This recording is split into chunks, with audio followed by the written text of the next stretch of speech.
Seseorang. Permisi, Madeguru. Ada apa?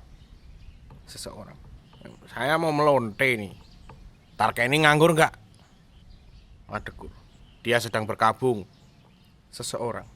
Jadi tidak terima tamu nih, Tarkeni. Terima. Tunggu saja di kamar. Seseorang. Terima kasih. Misi, Mas. Madeguru. Ayolah, kita harus segera ke kantor gubernur. Tarkeni. Kenapa? Madeguru. Orang tuaku di sana.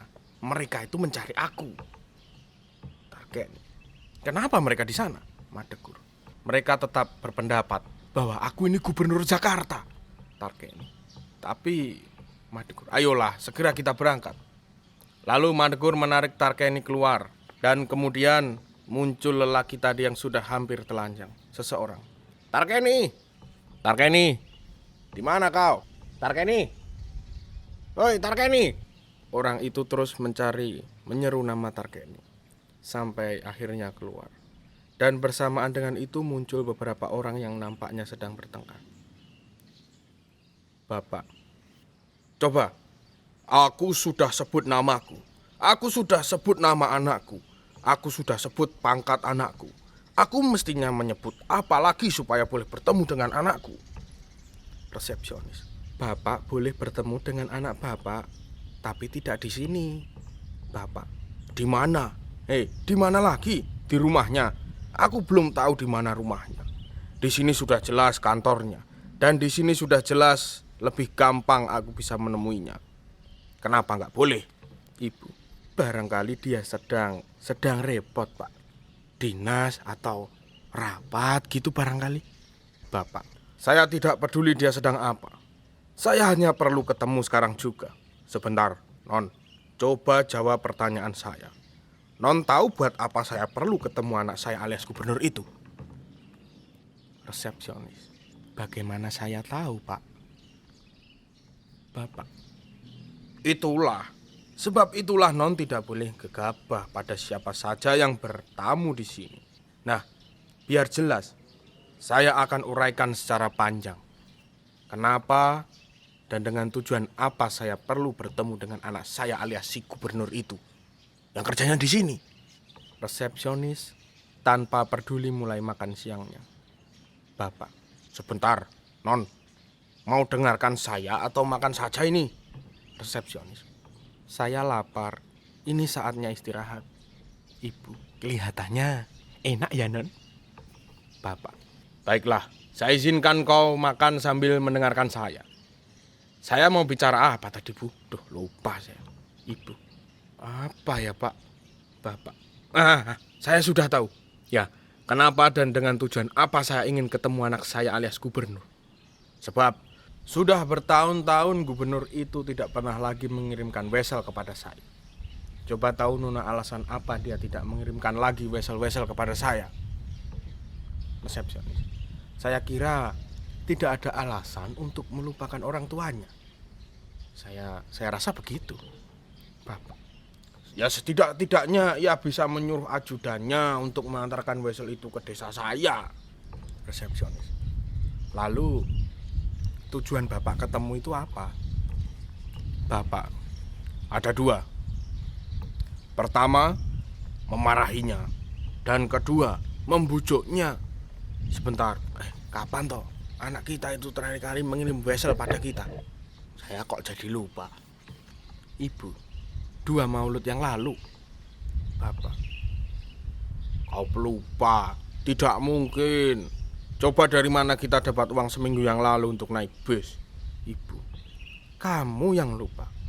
Seminggu yang lalu kita resmi jadi pengemis. Bapak, sekali lagi sebut itu, tak jambak kamu, Bu. Menunjuk resepsionis. Siapa itu? Ibu, orang lain, Pak. Bapak, nah, jangan bikin malu, Non. Dengar apa yang kami percakapkan barusan. Resepsionis menggelengkan kepalanya dan menyelesaikan suapannya. Bapak, sayang sekali. Tapi tidak apa, kami baru saja membicarakan keistimewaan anak kami alias gubernur. Ketika dia lahir, kepalanya bercahaya. Ibu. Dan sehari sebelum melahirkannya, saya baca di langit yang biru tulisan Arab yang bunyinya Madegur. Resepsionis. Saya ulangi lagi, Pak. Nama anak Bapak Madegur, betul? Bapak. Tepatnya Muhammad Madegur. Resepsionis. Ya, Muhammad Madegur. Sedangkan nama gubernur adalah Muhammad Mabrur. Bapak. Walah, pasti itu nama samaran. Ibu. Kedengarannya hampir sama, tapi tidak sama. Bagaimanapun, kita harus menyesal karena kita tidak memberi nama Mabrur ketika dia lahir.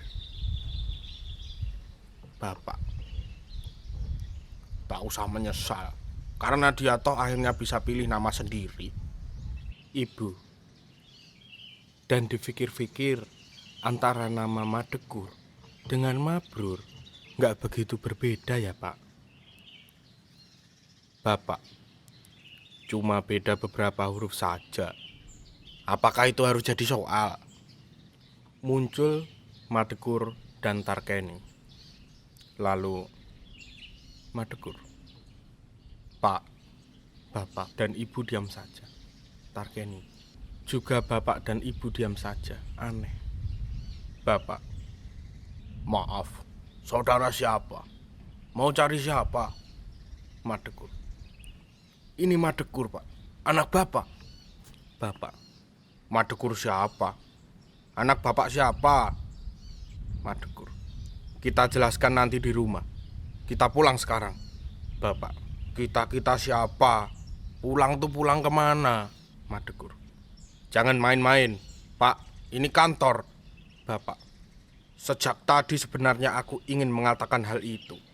Dan terus terang, aku jengkel karena pertanyaanmu terus nerocos. Sementara aku tak tahu siapa kalian. Madegur. Aku anak Bapak. Dan ini menantu Bapak. Bapak. Tidak, Nak. Cara kalian menipu orang tua terlalu kasar. Dan aku tidak akan terkecoh. Tarkeni. Apa yang terjadi? Bapak. Penipuan. Ibu. Ya, penipuan di siang bolong. Bapak. Sudah jelas anakku gubernur dan kalian mengakukan diri sebagai anakku. Ngomong apa kalian itu? Madegur dan Tarkeni. Pak, dengarkan. Ibu. Polisi! Polisi! Tolong Pak polisi! Orang-orang memberikan pertolongan yang diminta. Beberapa polisi datang. Semua orang dan semua polisi menanyakan persoalannya kepada Bapak dan Ibu tadi. Lalu Bapak dan Ibu itu menjelaskan secara berapi-api tentang penipuan. Sebaliknya, Madegur Tarkeni juga mencoba menjelaskan hal yang sebenarnya secara mati-matian, secara susah payah. Akhirnya orang-orang bersama polisi menyeret Madegur Tarkeni ke kantor polisi. Lantaran ributnya orang-orang, lantaran tiap-tiap orang ingin menonjol menyelesaikan persoalan tersebut.